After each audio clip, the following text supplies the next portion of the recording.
Things could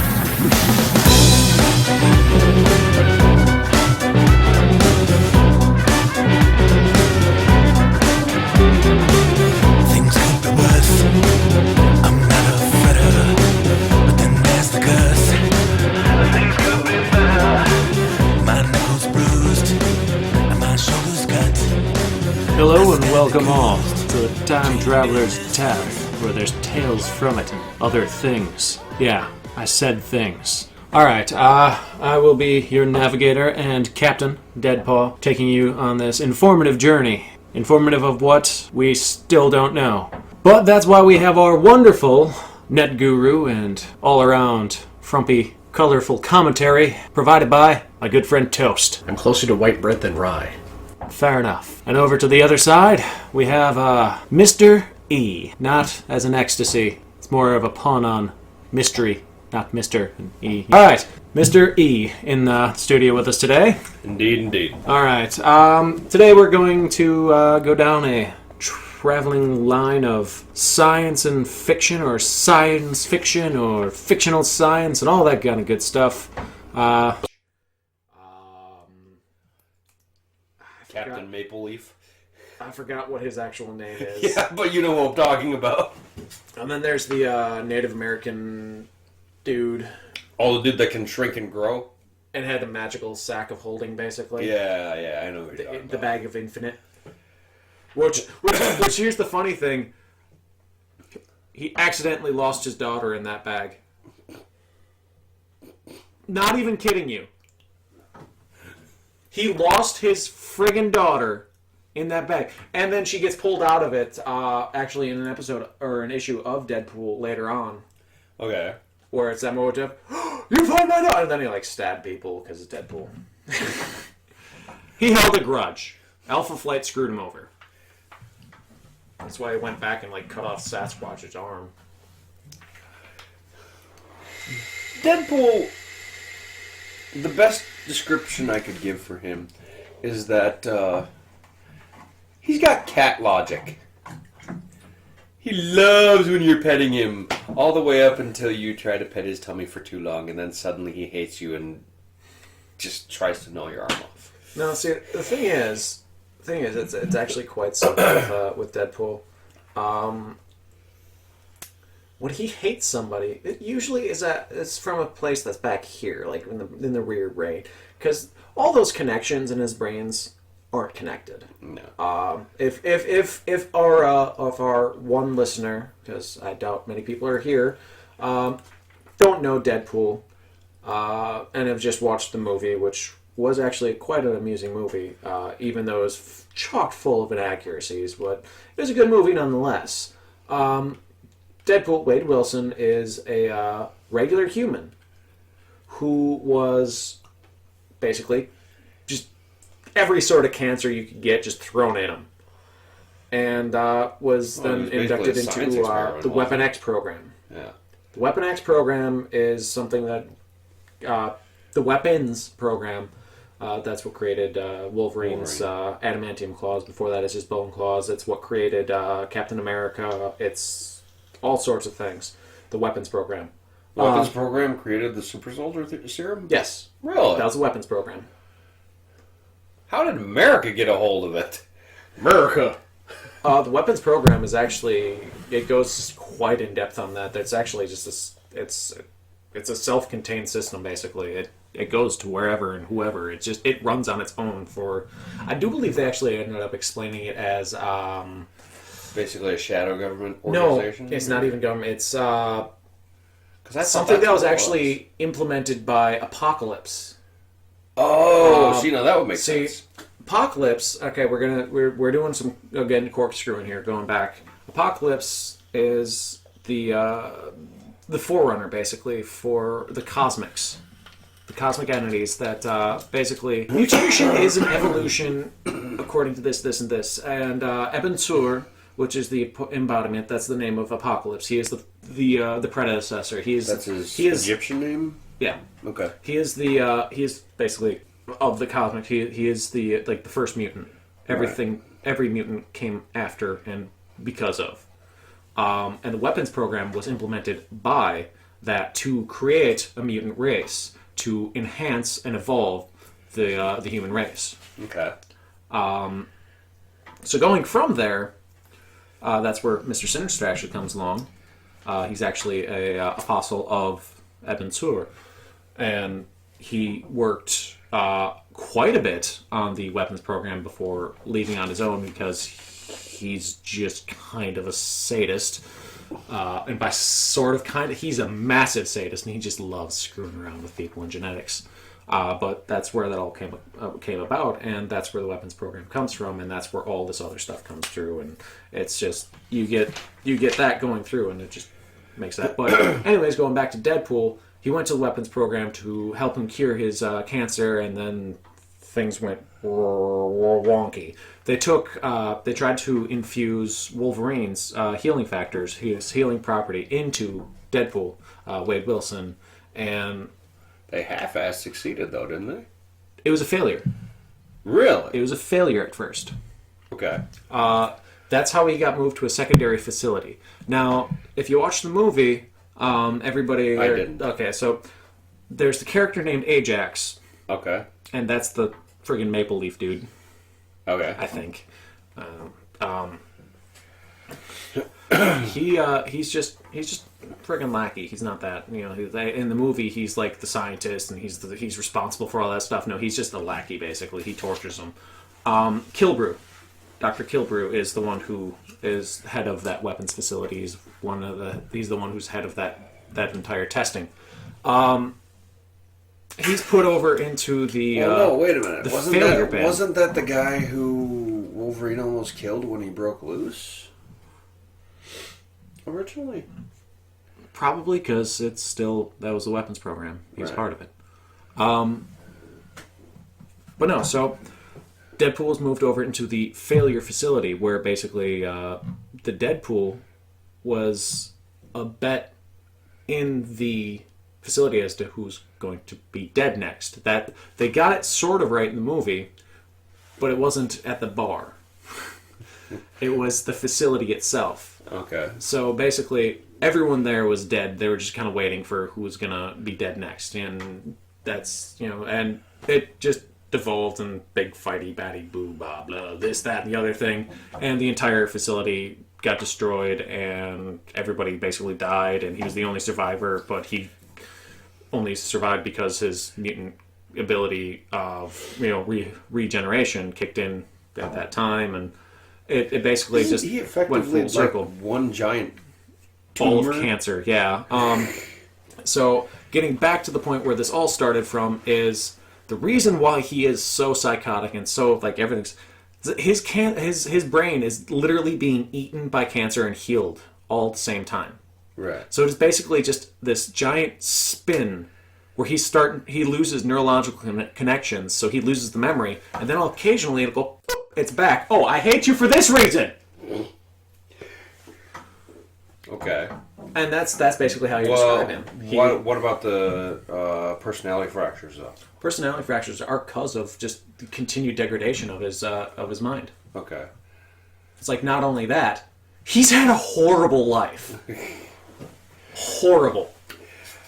Yeah, I mean, I know psychologically the only person that could actually be compared to him from the DC universe would actually be the Joker. In a psychological aspect, the Joker's more stable. He is more stable, but what I'm saying in that regard is nobody, possibly even him, actually knows a continuous origin story. Actually, that was one of the really fun ones in the... Because they've explored Red Hood, they've explored all sorts of other, and they've given him like 4 different origin stories and have never settled on one. So going back to Deadpool for that one, the Deadpool origin stories, basically it was a series that was run in the early to mid '90s that went to explore his origin as a character, as whatever he was. Mm-hmm. And it's where you're introduced to the character T-Ray. Basically, he's got a massive grudge against Deadpool. Right. See, the thing is, Deadpool was, in his memory, he was this guy who had this wonderful woman. He had this, and he had this, and he had this, and all this other stuff. Just bad things came into play, and all this horrible things came out, and he was the victim of these terrible things that happened. Right. Because some mercenary came in and just destroyed his life. Yeah, victim of fate. Victim of fate. The problem is, he reversed the roles. That wasn't his woman. It wasn't his life that was destroyed. He's the one who went in there and knocked crap around. He screwed up T-Ray's life. Okay.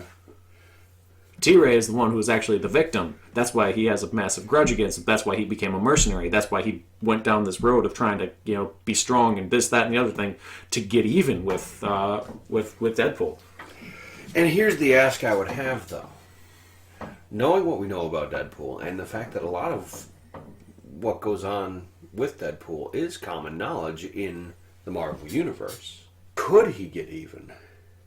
Considering the person who ruined his life kind of doesn't fully exist anymore. It went into that. It basically, they kind of bonded eventually. Okay. Yeah, it's that moment of, oops. Because in a later issue, Deadpool actually has to go and pull T-Ray out of the lair of Mephistopheles. It's the name devil, basically. I was going to say that name sounds familiar. Mephistopheles. Mephisto. I think that's the Greek version of the devil. Wait, he's connected to Dormammu, right? Or whatever. Dormammu is a servant. Yeah. That's where I was. You run into Mephisto a lot in Ghost Rider. Okay. German. Yeah. German. This next one I find interesting. It's a deep voice is more attractive. My dulcet tones are No, that doesn't work. Apparently. Ask any woman who she'd rather hook up with, David Beckham or John Hamm, based on their voices alone. Are you sure it's not John Hamm? Might be Hamm. I don't know. It's pronounced, it's spelled Hamm. Yeah, but I think that's a British dude, so... Oh, is it? Okay. And chances are she'll pick the Dawn. The Dawn? That's how it's... The Dawn! That's how it's... What are we, freaking mafia here? The mafioso. She picked the Dawn. Apparently. Don Juan. Don Juan Pablo. But why is it that women in general... But why is it that women in general seem to find men with a deeper, huskier voice more attractive? Jonathan Hamm is an American actor. Well, there you go. Yeah, balls on you. What has he played? Ham. He's in a movie called Aardvark coming out. Okay. Aardvark. Wander Over Yonder. Oh my god. Wander Over Yonder? Who does he do for that one? I have no idea. Cartoon Hater. Wait, he does the voice for Hater? No, Cartoon Hater. Cartoon Hater. You suck! I don't watch the program. I have no idea what it was. I've watched Wander Over Yonder. I don't remember anyone named Cartoon Hater. I remember it's probably one bit off character of, hey. One episode. I know Lord Hater. Lord Hater. But he's voiced by someone else. There's also a program he was in called Toast of London. Jeez. Yeah. Oh, there you go. Kampai! I says, you want to know who he is? Who is he? Don Draper. Ah. From Mad Men. I don't know, man. That one's lost upon me. Well, wait, no, wasn't he also in Spider-Man? He's the voice of Captain Murphy for Archer from the Sea Tunt episodes. The voice of the toilet in Bob's Burgers. That guy. Metalocalypse. Wait, so you're telling me that you throw this into boiling water, it screams, turns red, and dies? Yeah? That's like the most metal thing I've ever eaten. Anyway. So, well, according to a bunch of researchers in A bunch? A bunch. We are degrading. We're devolving from friggin' Texas and 1,000 to Utah and 350, or was that Britain? I don't remember. Yeah, no, it's just a bunch. Yeah, There's a lot of people that are saying this. This is why I keep laughing at this stuff. Where was it? From University College London. Oh, London, pick up your University College? You read this, you tell me it's not written that way. University College. London. London. That's what it says. Yeah. It's like a technical school here. It's got Community college. something terrible like that. Yeah.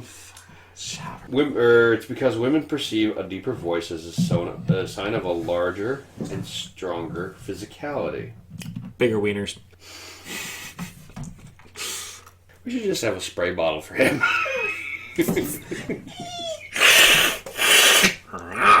Ooh, meow, baby. Yeah. I like it wet. You always did remind me more of a cougar than a masculine personality. Anyway, something that women are evolutionarily... Hey, this one got it right. Hi. Go University College of London. Yeah, geared to find more attractive. But what if your voice isn't honey in your ears husky? Say like, Hey there, baby, how's it going? say like Javier Bardem. Javier Bardem. Let's ask Toast to look up that one for us.